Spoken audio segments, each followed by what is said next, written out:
Okay, magandang gabi po sa inyong lahat mga kababayan. Batang Maynila to, it's breaking news lang tayo mga kababayan. Ito kapapasok lang na balita. Ayon po mga kababayan sa Presidential Communications Office o PCO. Ito raw si Presidente Marcos ay nakipag-meeting sa mga miyembro ng House of Representatives para sa isang fellowship. Mga kababayan, fellowship po. Ewan ko ba no, to Bible study ba to? Fellowship mga kababayan, di ba? Pag born again Christian ka, pag nagkayaan, tara, fellowship tayo. Ibig sabihin po nun, may Bible study.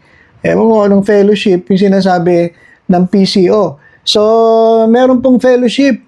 Itong si Presidente Bongbong Marcos at itong mga miyembro ng House of Representatives, dyan po sa Malacanang, ngayong gabi, mga kababayan. Itong okasyon ay mangyayari pagkatapos po ng dalawang impeachment complaints na na-file dyan po sa House of Representatives against Vice President Sara Duterte. Yung una, yung di ba, yung grupo nila former Senator Leila de Lima at yung grupo ni former Senator Trillanes, yung Magdalo. Tapos yung isang grupo pa, Gabriela ba yun? So, kanina naman, nag-file itong grupo ng Makabayan Black. Ito naman sila Franz Castro at yung Akbayan din, nandun din. So, ito namang grupo ng mga left, yung makakaliwa. Ano ba yung gathering na yan? Ano ba yung meeting? Alam nyo kasi mga kababayan, ngayon pa lang, ay marami na namang marites kung ano na naman ang sinasabi sa social media. Ito, sabi ng PCO, ito yung paliwanag ng PCO. Ano ba yung fellowship na yan? The gathering is meant to be a fellowship between the Office of the President and members of the House of Representatives, which was already scheduled some time ago. So, ito raw meeting na to, matagal na palang nakaschedule. Ba't kinakailangan sabihin yon? Ang ibig sabihin, walang kinalaman yung meeting na yan, yung fellowship na yan, doon sa dalawang impeachment complaint laban kay Sara Duterte. Diba? Bakit sasabihin pa ng PCO na scheduled long time ago? So, ang gusto lang palabasin ng PCO, walang kinalaman to dyan sa impeachment complaint ni Sara Duterte. Ayun ang sinasabi ng Malacanang. Ang sabi, the event is close in coverage only. So, may coverage siya, pero doon lang sa mga ka-close. Doon lang sa ka-close. Pag sinabing close in coverage, sila-sila lang yun. Diba? Sila-sila lang. Pero, may lalabas na dyan. Na video, picture. Alam niyo naman mga Pilipino, mga marites Kahit nga pinagbawal ang cellphone dyan, sigurado may lalabas na video dyan, may lalabas na picture dyan. So, close-in coverage only. Meron siguro mga media. Meron siguro yung Malacanang press corps, baka nandyan. Pero hindi ito available o hindi ito open sa iba't ibang mga media, sa mga vloggers. So, ito ay open lang sa mga close-in na allowed para i-cover yung event. So, ano ba ang sinasabi ng ilan nating mga kababayan? Puntahan nga natin. Ito yung masarap magbasa ng comment kasi dito makikita ninyo yung mga sinasabi ng ating mga kababayan. Ito, basahin natin yung sabi ng ating kababayan. Tuloy lang ang impeachment. Yon ang usapan sa party. Ha, ha, ha. So, kasi may usapan may mga kababayan may di ba, kumalat daw yun yung conversation. Usong-uso ngayon ng kumakalat na conversation. Ingat kayo mga kababayan na baka yung mga combo nyo, yung mga secret combo nyo, kumakalat na pala sa social media. Tingnan mo yung combo ng presidente. Kumalat. Ngayon, sikat na sikat sa social media. Yung conversation ni Maris Racal. Pati nung jowa niya, na may jowa pa. Ngayon, pinag-uusapan yan. So, mag-iingat kayo. Yung mga combo nyo, yung mga conversation ninyo, Saka, dapat marunong daw kayo mag-delete. Hindi pwede yung may mga combo kayo, importante mga conversation, tapos iiwanan nyo lang basta-basta. Pag nag-leak, yari kayo. So, kinakailangan nyo i-delete yung mga conversation ninyo. So, may conversation na sabi raw ni Presidente Marcos na wag ituloy ang impeachment kung meron man nung panahon na yon kay Sara Duterte. Pero wala walang nagawa ang salita ng presidente. Doon pa lang sa grupo nila nung nauna, yung first impeachment complaint, sabi nung mga nag-file, hindi naman kami nag-file dahil kay Marcos Nag-file kami dahil gusto naming managot itong si Sara Duterte sa taong bayan. Ito ay laban ng taong bayan, laban dito sa katiwalian. Ganon din yung second impeachment. Hindi po sila nagpa-file dahil kalaban sa politika. Hindi po sila nagpa-file para kay Marcos, para sa gobyerno. Sila ay nagpa-file dahil gusto nila managot si Sara Duterte dahil sa kasalanan niya sa taong bayan. So walang kinalaman itong pag-file ng impeachment case kay Marcos. Kasi ito namang gobyerno, laging sinasabi, wala kaming kinalaman dyan.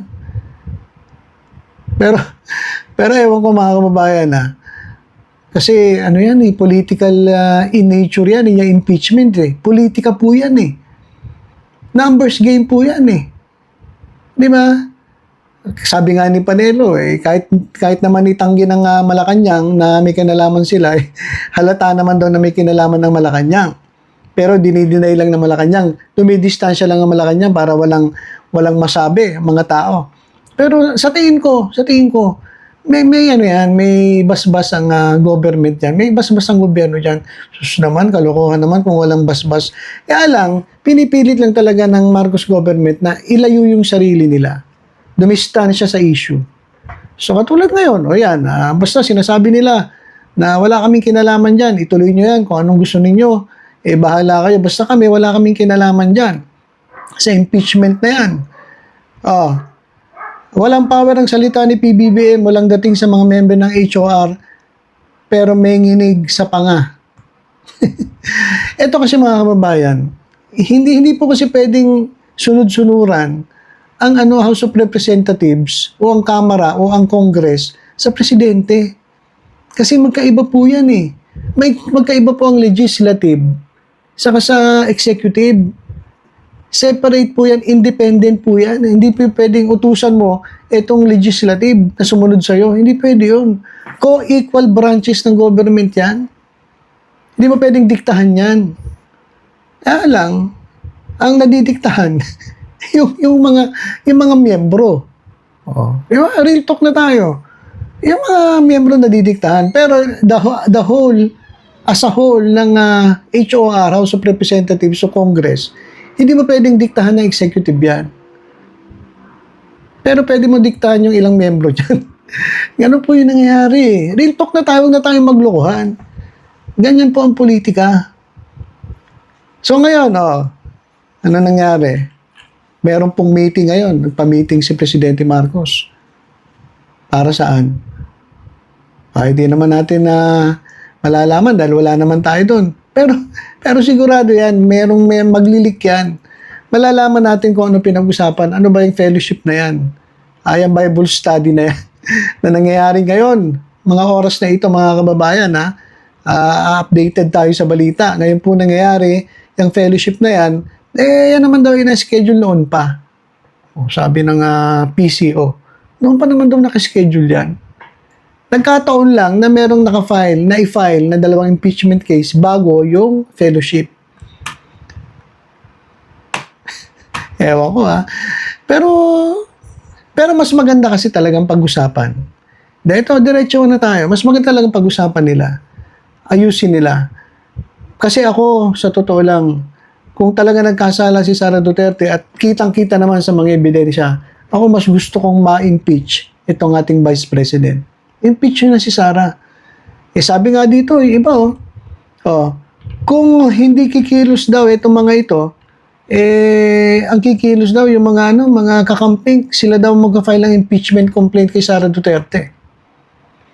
So ayaw na talaga nila. Ito mga kababayan, wala na po talagang kakampi itong mga DDS, itong si Sara Duterte. Kakamping, dilaw, loyalista, lahat po talaga kontra na sa mga Duterte. Kaya mabigat itong problema ni Sara Duterte. Sigurado meron siyang kahihinat nandito, mga kababayan. Meron siyang pupuntahan. Talagang tatingin ko ma-impeach itong si Sara Duterte dahil po dito sa mga complaint At sa mga sa mga lumalabas din ng mga ebidensya laban sa kanya. Mabigat po kasi ebidensya eh. Talaga naman po nga, iba nga, hindi na isinama itong huling second impeachment, hindi na nga sinama yung graft and corruption eh. Nag-concentrate sila dun sa sa betrayal of public trust. Kasi tinraidor mo ang taong bayan. Sinira mo ang tiwala ng taong bayan dahil sa panloloko mo. Yan sa confidential funds. Hindi mo ginastos ng maayos, winaldas mo. Ayan. Kaya betrayal of public trust lang doon sila nag-concentrate.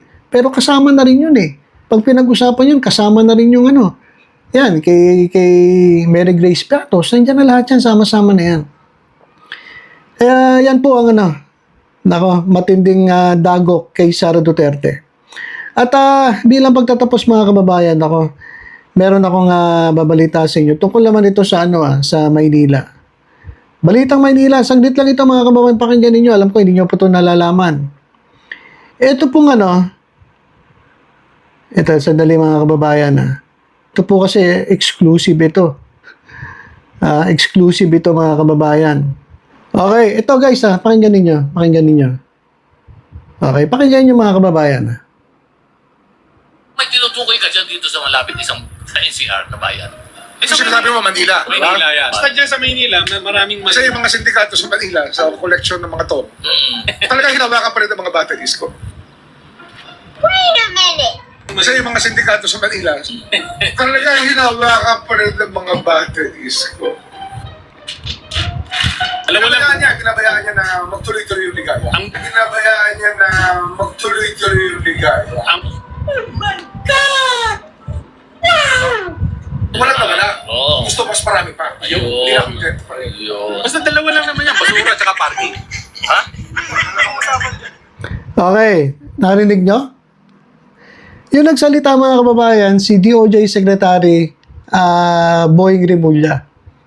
Matindi yung sinabi ni Secretary Boying Rimulya. Sabi niya, yung sindikato daw dyan sa Maynila ay mga tao ni Isko Moreno. Hindi po sa akin ang galing yan, Hindi po sa akin ang galing yan. Ang galing po yan kay Secretary Boying Rimulya. At hinayaan niya lang na tuloy-tuloy ang ligaya. At ang focus sila, basura, saka sa parking. Ito yung sinasabi ni sinasabi ni Mayor Randy Lacuna na na-trader siya. Kasi yung mga division heads na umawak ng parking, umawak ng basura, lahat yan po ay ni-request ni Isko Moreno na maiwan. Na kahit wala na siya, yung mga department heads doon pa rin. Naman ang ginawa bilang utang na loob ni Randy Lacuna, tinuloy niya. Sige, sabi niya, tinupad niya. Sige, okay lang. Ang problema mga kababayan, nung bandang huli na, itong medyo tumalikod na at nagbadya ang pagtatraidor, mga kababayan, biglang gumawa na ng katulonggisan itong mga to. Hanggang ang nangyari, nasira si Mayor Randy Lacuna. Si Mayor Randy Lacuna ang nasira. Pero mga tao nung dating mayor, sabi nga, ulitin ko para marinig ninyo, baka sabihin nyo naman fake news ito. Hindi, ayan nakasulat nga dito, sindikato sa Maynila hawak ni Isko. Alam nyo, pasensya na po kayo, ako nasasaktan din kahit papano dito sa nalalaman ko. Pero, wala ito po talaga yung totoo Alam may tinutukoy ka dyan dito sa malapit sa NCR na bayan. Kasi sinabi mo Manila. Manila yan. Basta dyan sa Maynila, maraming Kasi yung mga sindikato sa Manila, sa collection ng mga to, talaga hinawakan pa rin ng mga batteries ko. Wait a minute. Kasi yung mga sindikato sa Manila, talaga hinawakan pa rin ng mga batteries ko. Alam mo lang, Ginabayaan niya na magtuloy-tuloy yung ligaya. Ayan, mga kababayan, ayan nagsalita po, yung nasa narinig ninyo. Si Secretary Rimulya. So yun po yung nangyari. Kaya sabi ko sa inyo pagdating po sa social media, huwag po kayo basta-basta maniniwala sa kwento-kwento. Tingnan nyo muna yung totoong nangyari. Kasi marami po nagsabi, di ba ganda pa malakad ni Mayor Randy Lacuna? Hindi po. Tingnan nyo muna kung sino yung may kagawan bago kayo magsalita. Kasi totoo niyan, bandang huli na lang nalaman ni Mayor Randy Lacuna na teka, sineset up na siya nasisira siya dahil doon sa mga tao na yon. Kung alam lang sana niya na siya itatraidorin, di sana noon pa lang tinanggal na niya. Di sana hindi nasira si Mayor Hanny Lacuna. Alam na alam ni Bakit alam ni Justice Secretary Remulla? May sindikato dyan sa Maynila. Hawak ng mga yung mga tao ni Isko. Hindi naman sinabi kay Isko, Ito, in fairness to Isko Moreno, hindi naman sinabi si Isko. Pero mga tao ni Isko, may mahirap yan. Sigurado yan, kapag nanalo, yan pong mga sindikato na yan, yan po ang pipwesto dyan sa Maynila. Papayag ba kayo na kayo mapalibutan ng sindikato? Malinis nga, akala nyo, napakaganda. Pero, nasa likod, may mga sindikato. Patay tayo dyan. Di ba? So, yun lang mga kababayan. Dinagdag ko lang yan para at least may alam kayo dyan po sa nangyari dyan po sa lungsod ng Maynila. At pagdating naman dito sa national, yan, meron pong meeting na nangyari ngayon.